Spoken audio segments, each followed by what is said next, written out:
मृत्युंजय तिवारी जी, आपके साथ शुरुआत कर रही हूं, क्योंकि लालू जी ने सबसे पहले कह दिया कि संघ पर बैन लगे। अगर पीएफआई पर बैन लगे तो आरएसएस पर कैसे बैन लगे? क्योंकि पीएफआई के लिंक्स दिल्ली दंगे से लेकर, जो देश में आतंकियों को आदर्श बताता हो, जो कहता हो कि ओसामा हमारा शहीद है, ऐसे संगठन को बैन करने पर आप आरएसएस के बैन की मांग क्यों कर रहे हैं? आरएसएस का कौन सी आतंकी घटना से जुड़ाव है?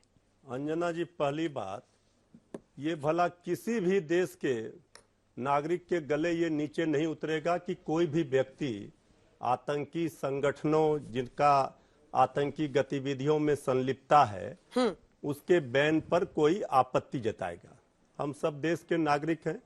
आतंकवाद का कोई जात और धर्म नहीं होता है, लेकिन पीएफआई पर 8 वर्षों के बाद बैन सरकार ने लगाई। किस समय लगाई और कितने 5 वर्षों के लिए ही लगाई है? कौन सा समय है? इस समय है चुनावी, तो देश अच्छा, गुजरात के लिए लगाई है आपको लग रहा है? जी, गुजरात के लिए लग रहा है? गुजरात, और अभी तो 24 का भी फाइनल होना बाकी है, बहुत सारा। लेकिन सवाल ये उठते हैं कि अभी पटना में ही, बिहार में हमने देखा कि आदरणीय प्रधानमंत्री जी का कार्यक्रम था, उसके पहले जो भी जांच हुई केंद्रीय एजेंसियों के द्वारा, उन्होंने कहा कि आदरणीय प्रधानमंत्री जी के ऊपर खतरा था, उसकी तैयारी हो रही थी पीएफआई की। इसके पहले भी गांधी मैदान में आदरणीय प्रधानमंत्री जी का कार्यक्रम हुआ था। आखिर ये सारी एजेंसियां, आतंकी गतिविधि 8 वर्षों से पीएफआई संगठन चला रहा है और आज आपकी नींद खुली है, आप उसे बैन कर रहे हैं। हमारे राष्ट्रीय अध्यक्ष आदरणीय लालू प्रसाद जी के कहने का मतलब है कि अगर इस तरह का कोई भी, उन्होंने ये नहीं कहा कि क्यों लगाया, ये गलत है। उन्होंने कहा अगर इस तरह की गतिविधि संघ पर क्यों लगाओ, मेरे सवाल का जवाब ही नहीं दे रहे आप। इंक्लूडिंग संघ, देखिए, पीएफआई हो, पीएफआई हो या कोई दंगाई हो, जो विध्वंसकारी राजनीति करता हो, जो नफरत की बीज बोता हो, जो भाई भाई में लड़ाई करवाता हो, वैसे संगठनों पर भी बैन लगनी ही चाहिए। इसके कई सबूत हैं। ठीक है, कि आरएसएस क्या करता है। कौन सा सबूत? एक घटना मुझे बता दीजिए। अभी तो कुछ दिन पहले ही, अभी नुपुर शर्मा का तो पूरा अभी ठंडा भी नहीं हुआ। जो लोग गांधी के हत्यारे के, गोडसे के पुजारी हैं, जो गोडसे जिंदाबाद करते हैं, पार्लियामेंट में प्रज्ञा ठाकुर ने क्या कहा था? आदरणीय प्रधानमंत्री जी ने, सबको याद है जितने नौजवान बैठे हैं, मैं कभी माफ नहीं कर सकूंगा। ठीक है, तो अश्विनी उपाध्याय जी वो कह रहे हैं कि विध्वंसकारी, देश को तोड़ने की राजनीति और वही विचारधारा वाले संघ पर बैन लगना चाहिए। क्या गलत कह रहे हैं? देखिए, पहली बात तो अंजना जी, मैं एक एडवोकेट हूं, मैं संघ का प्रवक्ता नहीं हूं, लेकिन भारत का नागरिक हूं, इसलिए मैं कुछ फैक्ट बताना चाहूंगा। तुर्की अशांत है, यमन अशांत है, कांगो अशांत है, ईरान अशांत है, इराक अशांत है, सोमालिया अशांत है, सूडान अशांत है, इजिप्ट अशांत है, सीरिया अशांत है, बांग्लादेश अशांत है, फिलीपींस अशांत है, सोमालिया अशांत है, पाकिस्तान अशांत है, नाइजीरिया अशांत है, तजाकिस्तान अशांत है, अफगानिस्तान अशांत है। ऐसे 55 देश अशांत है। वहां तो संघ नहीं है। एक मिनट भाई साहब, सुन लीजिए प्लीज। भारत शांत है यहाँ हिंदुओं के कारण, या हिंदू मेजोरिटी है इसलिए भारत शांत है, या हिंदू में, सुन लीजिए, बीच में नहीं, शाउटिंग मैच नहीं। भारत सेकुलर है संविधान के कारण नहीं, भारत सेकुलर है, भारत में 80% हिंदू हैं। भारत में संविधान चल रहा है जो हिंदू मेजोरिटी है, और जिन राज्यों में हिंदू माइनॉरिटी में है वहां संविधान नहीं चलता। अंजना जी, 9 राज्यों में। पॉइंट क्या बता रहे थे? अशांत देशों का आपने नाम बताया। आपने चूंकि आरएसएस की बात किया, तो मैंने ऐसे बताया कि 55 देशों में जहां रोज बम फूट रहा है, आज ही अफगानिस्तान में बम फूटा, बेचारे 2-3 दर्जन सिया मार दिए गए, वहां आरएसएस कहां है? सीरिया में रोज मार रहे हैं, यजीदियों को मार रहे हैं, वहां तो आरएसएस नहीं है। तो पूरी दुनिया में अशांत है। जो जिहाद है, वो जिहाद एक बहुत बड़ी समस्या हो चुकी है। और मैं फिर से कह रहा हूं, ये जिहाद कोई ऐसा नहीं कि 10 साल, ये बहुत पुरानी समस्या है, आदिकाल से चल रही है। पहले सुर असुर लड़ते थे, देव दानव लड़ते थे, मानव राक्षस लड़ते थे। अब ये जिहाद और मानव के बीच में संघर्ष चल रहा है। 2 संस्कृतियों का संघर्ष है अंजना जी। और संस्कृति क्या? एक संस्कृति कहती है एको हम द्वितीयो नास्ति, जैसे मैं चाहता हूं वैसे रहो। एक संस्कृति कहती है सबका कपड़ा एक पहनो, सबका वेशभूषा एक हो, सबका पहनावा एक हो। एक कहता नहीं, अपने अपनी तरीके से रहो, सर्वधर्म संभाव, वसुधैव कुटुंबकम, सबका साथ सबका विकास, नारी तू नारायणी। ये 2 संस्कृतियों में टकराहट है। जिहाद वही कहता। अगर जैसे उदाहरण के लिए इराक में, जहां आज, ईरान में, जहां आज की डेट में हिजाब के लिए इतना बड़ा आंदोलन हो रहा है, पहले बेटियां थी, आराम से रहती थी जैसे रहती थी जब वो पर्शिया था। देखिए ईरान हो गया, क्या हालत हो गई है कि हिजाब के लिए मर्डर हो रहे हैं वहां पे। इसलिए मैं कह रहा हूं, इसको आरएसएस से मत तुलना करिए। आरएसएस राष्ट्रवादी संगठन है। आरएसएस को मैं अच्छी तरीके जानता हूं। मुझे लगता है शायद आरएसएस ने इस देश के योगदान में जितना बड़ा काम किया है, संघ के स्वयंसेवकों ने जितना बड़ा योगदान किया है, शायद पूरी दुनिया में कोई ऐसा संगठन नहीं होगा। शोएब जमई जी, आप तो पीएफआई बैन के खिलाफ है क्योंकि आपको लगता है कि मुस्लिमों को टारगेट कर रही है ये सरकार, जानबूझकर ऐसे संगठन जो मुस्लिम चला रहे हैं उनको टारगेट करके सरकार बैन कर रही है, क्या सही है ये? देखिए, पीएफआई का जो केरला से ये स्टेटमेंट आया कि हमने खुद ही भंग कर दिया, हाँ। वो कह रहे हैं हम सरकार की बात मान रहे हैं, हाँ। तो हम क्यों बेगानी शादी में अब्दुल्ला दीवाना बने? पर कोड़ा चला तब उन्होंने डिसॉल्व किया। कर लिया ना, वो खुशी मना रहे हैं, वो तो गरबा कर रहे हैं, ढोली तारो कर रहे हैं, वो कहाँ पे कर रहे हैं ना, वो सब अच्छा कर रहे हैं, बढ़िया कर रहे हैं, उनको परेशानी नहीं है, आप टेंशन मत लीजिए। ढोली तारो कर रहे हैं, हाँ बिल्कुल ढोली तारो कर रहे हैं, वो कह रहे हैं बस डंडा ही टूट गया हमारा गरबा करते करते तो 3 दिनों से।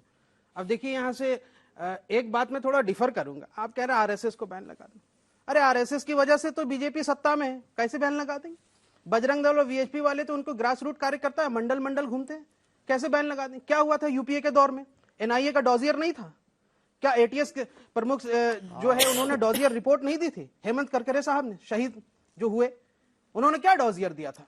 जो डॉजियर दिया था उसको जो है आपकी सरकार आते ही, मोदी सरकार आती है, उसको कमजोर कर दिया। ऑन रिकॉर्ड पब्लिक प्रोसिक्यूटर कह रहा है कि भाई हमको जो है स्लो जाने के लिए कहा गया।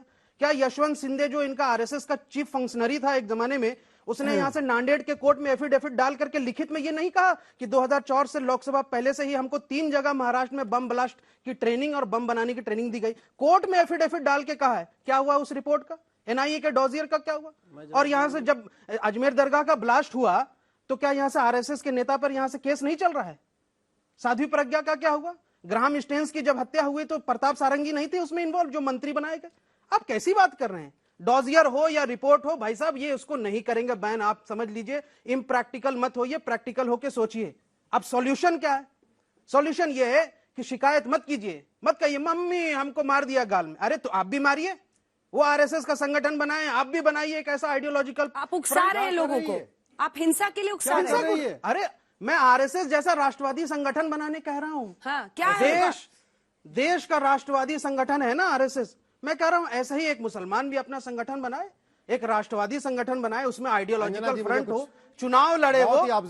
सीधा सीधा उकसा रहे हैं लोगों को, मैं सीधे भड़काने वाली बात कह रहा हूं कि आरएसएस जैसा सबसे बड़े राष्ट्रीय चलन सीधे भड़काने वाली बात, बजरंग दल जैसा संगठन बनाए, वीएचपी जैसा संगठन बनाए। अश्विनी जी छोटा सा जवाब, सुनिए, ठीक है, कंप्लीट कर दूं बस, आप जवाब उकसाइए मत लोगों। नहीं मैं उकसाने, भाई राष्ट्रवादी संगठन बन सकता है, मुसलमानों का नहीं, आइडियोलॉजिकल। उसमें भागवत जी डीएनए की बात करते हैं, आप RNA, palindromic sequence, ATGC, DNA, सारा बायोकेमिस्ट्री उसमें पढ़ाइए और कहिए कि जितना बच्चा पैदा होता है दुनिया में सब मुसलमान होता है।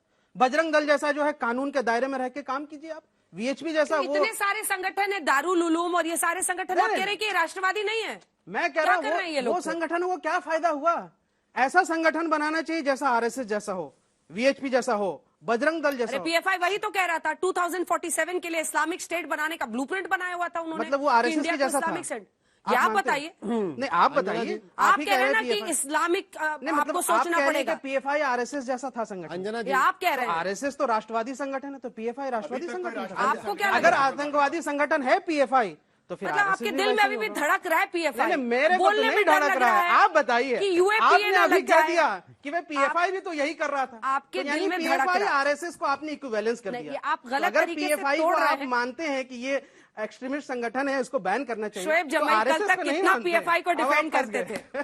शोएब जमई फंस गए, बताइए। नहीं फंसे आप हैं। हम कुछ नहीं फंसे, पीएफआई को डिफेंड करते हैं, बनाइए। यहाँ पर उकसा रहे हैं लोगों को कि एक संगठन बनाइए, मुसलमानों को भी बड़ा संगठन। उसके बाद से अब आप डर रहे हैं। अंजना जी, यूएपीए का डर लग रहा है क्या? रुक जाइए, हमें क्यों डर बीच में नहीं, आप लोग अगर आरएसएस जैसा संगठन बनेगा मुसलमानों को, छोटा सा हो सकता है, बहुत छोटा सा। वो राष्ट्रवादी संगठन होगा भाई।